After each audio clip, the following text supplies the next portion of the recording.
আজকে আর এই ভিডিওতে কোনো এন্ট্রি দেবো না আমি। কারণ কি, কারণটা হচ্ছে আমি এই দুইজনের গল্প নিয়ে এসেছি আজকে। আর এই গল্পটা তোমরা যদি শোনো, এই ছোট্ট বাচ্চা বিড়ালটার আর এই বড় বিড়ালটার যদি কাহিনিটা শোনো তোমরা, আশা করি যারা যারা পশুপ্রেমী আছো তাদের মন ছুঁয়ে যাবেই। ঠিক আছে, তো ছোট্ট বিড়ালটা দেখছো যেটা, ওটা আমার দিদির ছেলে বাবু ওকে রাস্তার থেকে কুড়িয়ে নিয়ে এসছে। রাস্তায় পড়েছিল, ও এতটাই ছোট, মানে চোখও ফোটেনি ওর এখন অবধি। ওরা এতটাই ছোট, আমার দিদির ছেলে ওকে ধরতে পর্যন্ত ভয় পাচ্ছিল। ওকে কলায় পাতায় করে নিয়ে এসছে আমার বাড়িতে। ঠিক আছে, তো ওর মা একটা অ্যাক্সিডেন্টে মারা যায়, আর বাদ বাকি ওর যা ভাই বোন ছিল তারাও মারা যায়, মানে গাড়ি অ্যাক্সিডেন্টে। আর বেঁচে ছিল শুধুমাত্র ও একাই।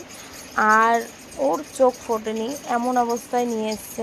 আর দেখো, সবাই জানো এরকম ছোট মানে বিড়াল কুকুর যাই বলো না কেন, এই বাচ্চাগুলো নয়, মানে মা ছাড়া ওদেরকে বাঁচানো সম্ভব নয় সেটা। ঠিক আছে, আর তো আমরা তো ওকে যখন আনা হয়েছে, তারপরে আমরা মানে ভেবেই পাচ্ছিলাম না যে ওকে কি করে বাঁচানো যায়, কি করে বাঁচানো যায়। দেন তারপরে আমার মাথায় আসলো যে আমারই একজনের বাড়িতে একটা বাচ্চা, মানে একটা বিড়াল বাচ্চা দিয়েছে। ঠিক আছে, তো তখন মাথায় আসাতে সঙ্গে সঙ্গে তার কাছে নিয়ে যাওয়া হয় যে দেখি ওই বিড়ালটা ওকে অ্যাকসেপ্ট করে কি না। দেন আমরা নিয়ে যাওয়ার পরে ওকে খুঁজে খুঁজে ওর সামনে এনে রেখেছি বাচ্চাটাকে। আর তোমরা দেখতেই পাচ্ছ কখন থেকে বাচ্চাটাকে শুকছে। অনেক ভাবনা চিন্তা করছে যে এটা তো ওর বাচ্চা না।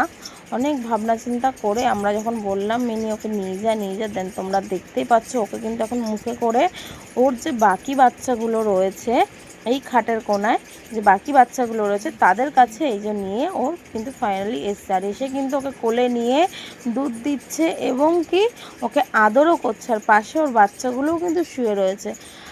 তো আমি এটাই বলতে যে মা মাই হয়। দেখো আজকে ও কিন্তু জন্ম দেয়নি, কিন্তু জন্ম না দিয়েও কিন্তু একটা কর্ম করছে মায়ের।